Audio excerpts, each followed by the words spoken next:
camera caught everything, until it didn't. That's what Deven Briggs told himself the first night he rolled back into Silver Pines, tires crunching the gravel like brittle bones beneath his 18-wheeler. The air was too still for July. Fog pooled in gutters, curled like smoke around the town's cracked welcome sign. It read, Silver Pines Est, 1873, a quiet place to begin again. He let out a bitter laugh. Begin again? No, he was here to end something. His rig's engine idled like a growling beast beneath him, headlights cutting through the mist in pale yellow cones.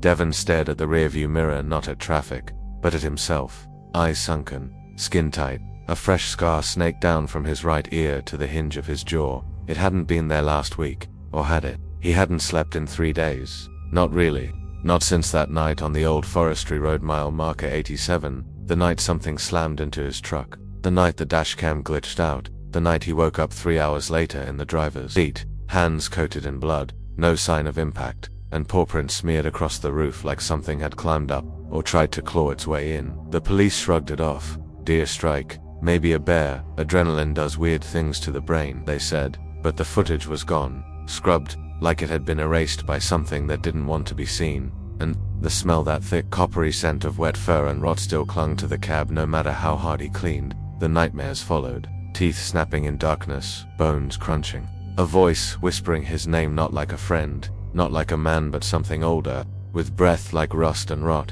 He started driving longer hauls, staying on the road, outrunning sleep. But something always followed, and now, he was back in Silver Pines, the town he swore never to return to, the town where he buried his brother, not by blood, but close enough. Cal Rayner. Once they'd been inseparable, fire and gasoline, childhood troublemakers turned local legends. Then came the betrayal, the woods, the moon, the blood, and a silence that lasted 10 years, until now. Deven parked outside an old gas station where the lights still flickered, red and green like Christmas ghosts. His boots hit the pavement with a familiar crunch. The air smelled wrong, metallic, like something waiting just out of sight. He turned, his collar up, a paper tacked to the bulletin board flapped in the breeze. Missing. Connor Yates, age 17, last seen on Firewatch Road. The photo showed a kid with a crooked smile. Below that, someone had scrawled in marker, "The forest takes what it's owed." Deven felt a shiver crawl up his spine, then deeper. Not fear, not yet, but something darker, like a howl he'd once heard. But buried, from the corner of his eye, he saw movement. A flash of a tall figure slipping behind the boarded-up diner across the street. Too fast for a drunk, too quiet for a raccoon, too familiar. Cal. He stepped into the shadow of his truck, hand tightening around the handle of the tire iron bolted behind the cab. His fingers tingled, old nerves twitching with a memory of claws that never left scars. Suddenly, a low rumble like a through the fog, his phone buzzed. A message, unknown number. "We're not done, Briggs. The woods, remember?" He looked around, nothing but the dark, no one, and then came the sound. A long, deep, inhuman howl. Far off in the pines, but not far enough. If you've ever felt something scratching at your memory, like this story, so it can haunt someone else too. It took Deven to full circuits around the diner to accept it wasn't a hallucination, or if it was, it had his best friend's walk. Cal Rayner had a way of moving, confident, loose-limbed, with that half-turn at the shoulder like he was always waiting for you to catch up. Deven hadn't seen that silhouette in a decade. But muscle memory doesn't lie. He found himself in the back alley, between trash bins and a rusting soda machine. That same metallic stink from the night on the road hit his nose again, blood and wet leaves, with something else underneath. Something wrong, like a wound that never scabbed. Cal. He called out, the word catching in his throat. Silence. Just the buzz of a dying light bulb and a distant dog barking once, then never again. Then a voice. "You shouldn't be. Come back, D." It came from behind him. Deven turned slow. There he was. Cal. Older. Leaner. Eyes sunk into a face that hadn't forgotten a thing. Not the woods. Not the betrayal. And definitely not the blood. He wore a flannel jacket, sleeves rolled up. His hands twitched like they remembered how to throw punches or catch bodies. His right arm bore a thick scar, running from wrist to elbow. New, ugly, still pink. "You look like hell," Deven said. "Been there," Cal replied. Didn't send a postcard. A bitter laugh. One of them, maybe both, were armed beneath their coats. It was that kind of reunion. "I thought you were dead." Cal's smirk faded. "You hoped I was." They stood there, a moment weighed down by 10 years of silence and one long night that neither had ever truly left. You hear what happened?" Deven asked, voice low. "Connor Yates, another kid, gone." Cal's jaw tensed. Same place, same stretch of road, just like Micah, just like Nate. A name they hadn't said in 10 years. Nate O'Halloran, the third member of their old trio, dead under the blood moon. Cal stepped forward. His boots made no sound on the damp concrete. "I didn't kill that boy." "Deven didn't say you did. You came back because you think I did." Deven hesitated. "I came back because something's hunting people, and the police are useless, and I needed to see your face when I asked if you were still what?"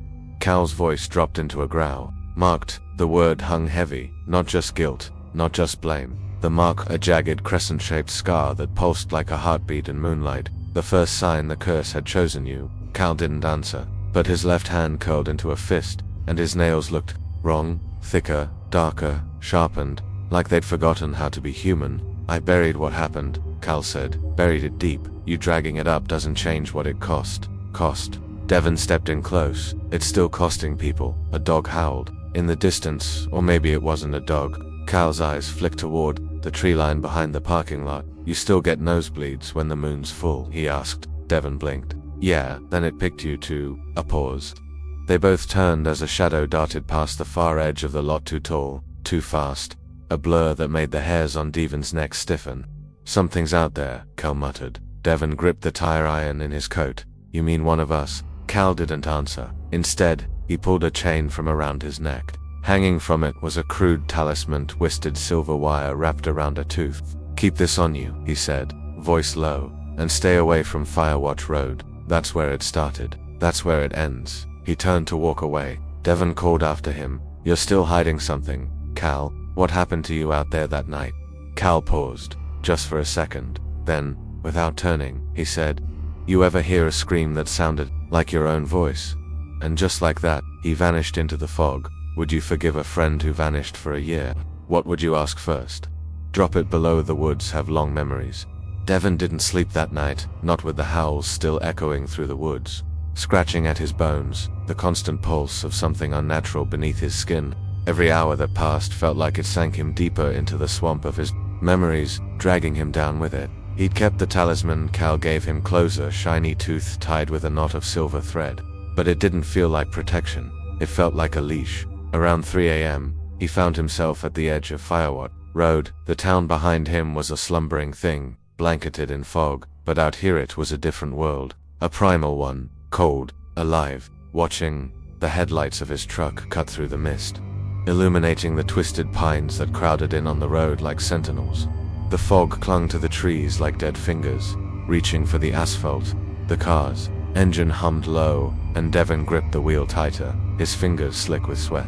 He was thinking about Cal's words. He was thinking about Nate, the betrayal. It had started here at Firewatch Road when the moon had bled red and Nate had disappeared into the woods. What was left of him was not human. It wasn't just a death, it was a transformation, something that ripped the man out of him and replaced it with hunger, blood, rage. Deven hadn't meant to hurt anyone, but he had. His eyes caught on something ahead, a flicker of movement between the trees. For a moment he thought he saw someone standing in the middle of the road. There, face hidden in shadow, the hairs on the back of his neck stood up. "Not again, not now," Deven muttered, rolling down the window. The wind hit him like a slap, cold and wet. A low growl vibrated in the air. Too close, too real. He swung the truck to the side, slamming the brakes.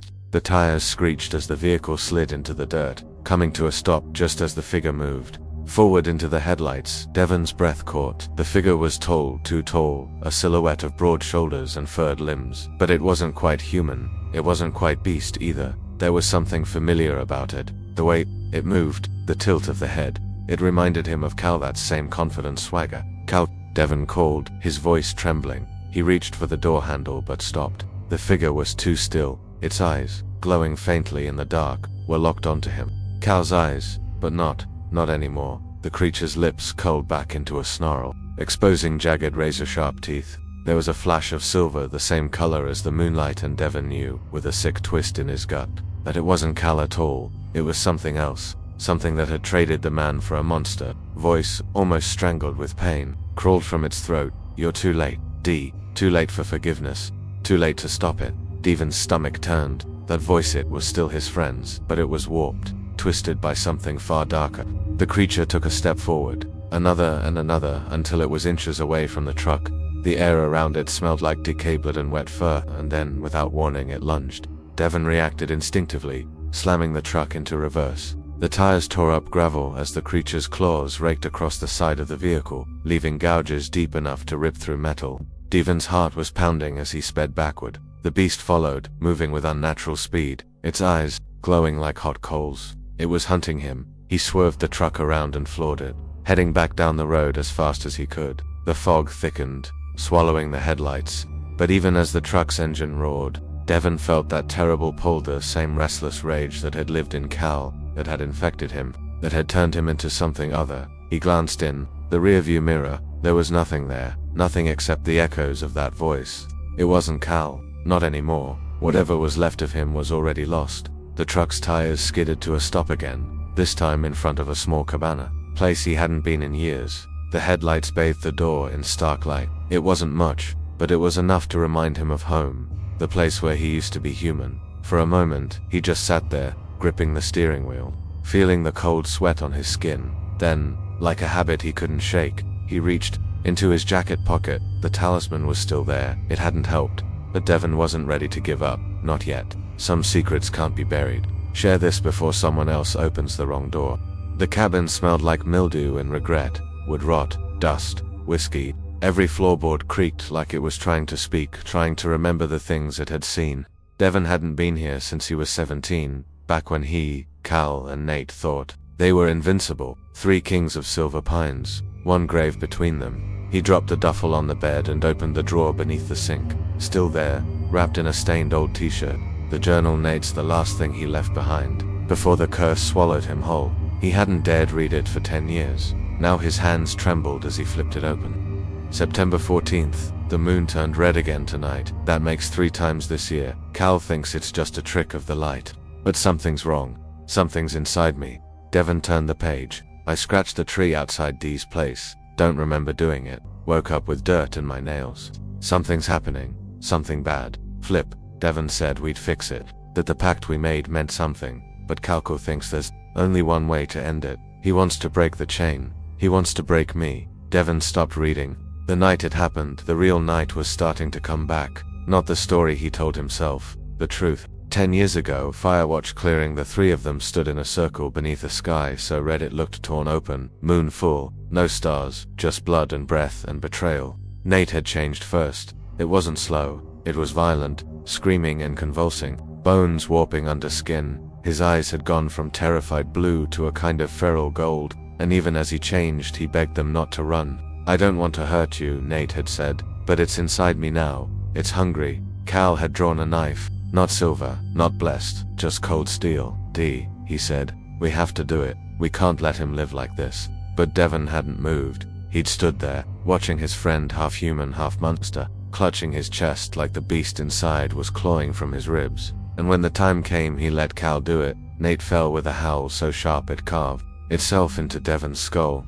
Cal's blade buried in his heart. The blood sprayed hot, and the curse passed, but not to Cal, to Deven. Because betrayal wasn't action, it was inaction. He didn't stop it, didn't protect him. That was the sin. The next day, the mark appeared on his wrist like a birthright, crescent-shaped, pale, raised like old scar tissue. He'd covered it for years, told himself he was clean, but the woods remembered, and so did he. Back in the cabin, Deven dropped the journal on the floor. His chest ached, his veins burned. The wolf inside wasn't howling yet, but it was stirring. A knock at the door, slow, heavy. He opened it. Cal stood there in the fog, talisman dangling from one hand. His eyes were wild, sleepless. You remember, now, don't you? He said. Deven didn't answer. I wasn't the first marked, Cal said. You were. I just carried the blame so you didn't have to. Why didn't you tell me? Cal looked down. Because guilt is heavier when it's silent, and you looked lighter without it. They stood in that doorway, both of them more shadow than man,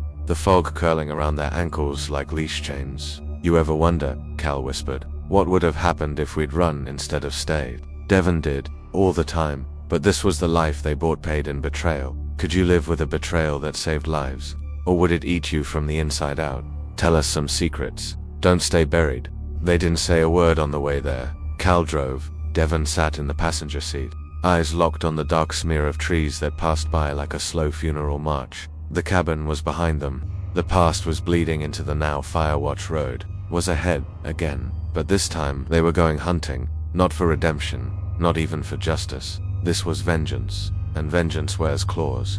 Connor Yates, Cal muttered. They say he vanished without a sound. No screams, just a trail of torn clothes and blood leading off the road. You think it's a new wolf? I think, Cal hesitated. I think it's one of us. That was the unspoken truth, gnawing at both of them. This wasn't just an echo of old sins. Something had been awakened, and it was spreading. They found the clearing just before dawn. The mist hung low over the dirt like breath from a sleeping giant. The old fire pit where they'd once toasted beers and lied about their futures was still there. So were the claw marks on the trees. Deeper now, fewer human. Deven stepped out of the truck, felt it immediately, the pressure, like the forest was leaning in. Then he saw it. Footprints. Fresh, bare, human-shaped, but elongated, too wide at the ball, toes spread like paws. He crouched beside them. You see this? Cal nodded grimly. The new one's already shifting. A howl split the silence. Close, too close. And then it leaped from the tree line, a blur of muscle. And hunger, half naked, half changed. Its jaw was already widening, splitting as bone rearranged with a wet, snapping crunch. Blood on its hands, a boy's varsity jacket torn and clinging to one shoulder. Connor, or what was left of him. Cal reacted. First, drawing his blade, silvered, now blessed and curved like a crescent moon. Back, he shouted, as the creature snarled and lunged. Deven hesitated, not out of fear, out of recognition. He saw something in Connor's eyes, a mirror. A boy drowning in his own body, just like Nate, just like him. This is what betrayal makes, he thought. Not monsters, just cages, made of flesh. The fight was fast and brutal. Cal moved like he'd done this before, because he had. Connor slashed wildly, claws extending mid-swing. Cal dodged, ducked, struck hard but never to kill. Not yet, Connor. Deven yelled. You have to fight it. You're still in there. But the boy beast wasn't listening. Whatever was human inside had been torn ragged by pain, fear, and the loneliness of becoming. Then, for one breathless moment, the creature stopped, eyes locked with Deven's, and it whimpered, a sound that didn't belong to wolves. But Cal lunged anyway, blade arcing, and Deven moved. He tackled Cal sideways, the knife slicing past both of them. The blade lodged in a tree behind them with a vibrating thud. What the hell are you doing? Cal roared, pinning Deven in the dirt. I'm not losing another one, Deven gasped. Not like Nate, but it was too late. Connor had fled into the trees, and this time, he wasn't alone. From the distance came a second howl, then a third, then a fourth. The forest answered, and Deven knew the curse was no longer personal. It was a plague, later nursing a cracked rib in a deeper shame. Deven sat on the tailgate while Cal stitched up his arm in silence. You chose him, Cal said, not angry, just tired. I chose mercy, Deven replied. Mercy gets people killed. Deven looked toward the woods. Maybe, but maybe it also builds a pack that doesn't eat itself alive. Cal didn't respond, but he didn't argue either. Still with me? Then you've heard the howl too. Subscribe before the next full moon finds you. The moon hung fat and red above silver pines, swollen like a wound in the sky.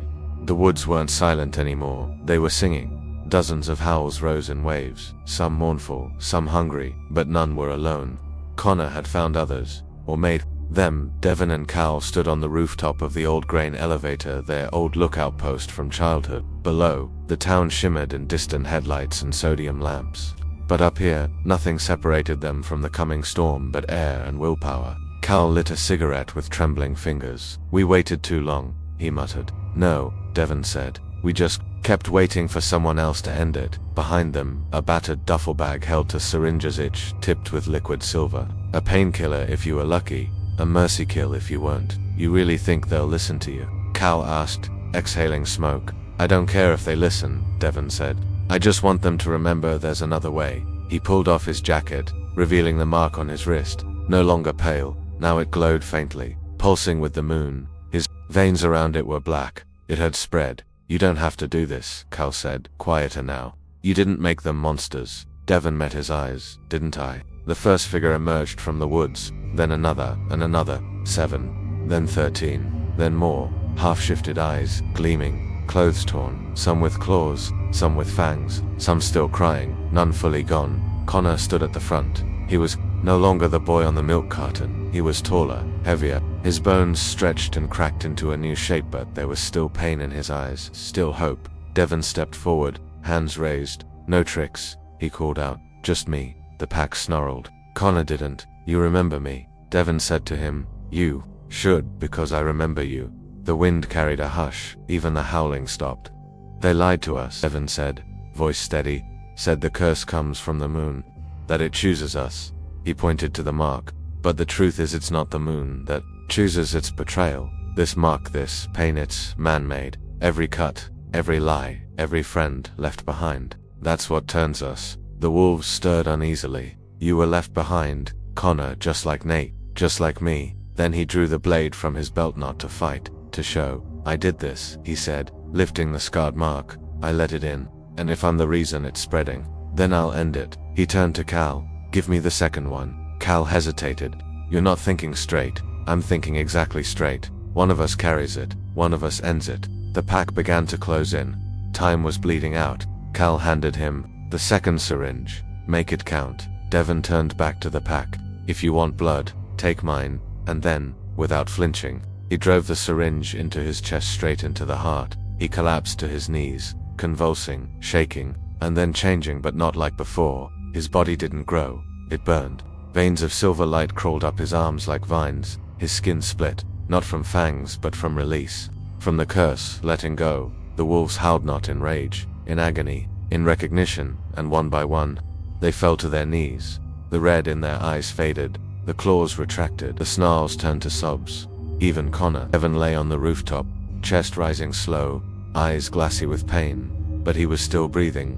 Cal knelt beside him, eyes wide. "You, what did you do?" Deven coughed, smiled, gave it back. They buried the syringes in the roots of the oldest tree in Silver Pines, just beneath the moss, just in case. Pack left the next morning, quiet, humbled, human at least, mostly. Some went home, some didn't, but the woods stopped howling. For now, one howl, one heartbeat, one last chance.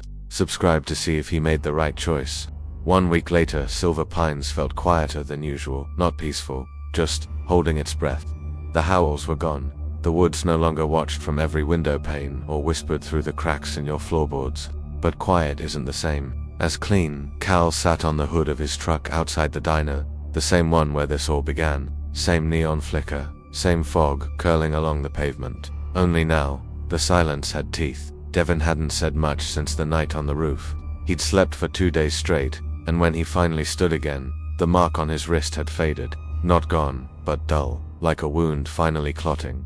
He walked different now, lighter, not free, but forgiven by others, maybe not by himself. "I still don't get it," Cal muttered, handing him a cup of burnt coffee. "You don't have to," Deven said, sipping. "I just didn't want any more ghosts in my head." They stared down the street. Morning hadn't broken yet, just that bruised purple light you get before the day decides if it's really worth showing up. "You think it's over?" Cal asked. Deven didn't answer, because it wasn't. Back at the cabin, Deven opened a closet he hadn't touched in years. Inside, an old shoebox. Inside the box, Nate's photograph, yellowed and curling at the corners. On the back, scrawled in black ink, "The moon only finds you if you're already lost." He tucked it into his coat pocket. He wasn't staying in Silver Pines. Some things were healed, others were just quiet now. But there were more towns like this, more cursed roads, more broken people with marks they never asked for. And somewhere out there, another howl was coming. Later that year, somewhere else, a kid disappears near a foggy bridge. Locals whisper about a skinwalker or a ghost dog, but someone finds pawprints on the roof of a parked car. No dashcam footage, just blood in the snow. And the name scratched into the rearview mirror, the name Deven Briggs. And just like that, another legend begins. Urban horror, wrapped in fur. A story told around fires, in whispers, with a shiver and a sideways glance at the trees. Because monsters don't die, they just move on. If the howl still echoes in your ears, like, share, and subscribe, because next time, it might not be just a story, it might be your street. Asterisk, and for those who hunger for more, step deeper into the shadows with our ultimate werewolf horror playlist linked in the description below. In the world of horror, the scariest things happen when you least expect them. And trust me, you don't want to be left in the dark. Welcome to the darkness.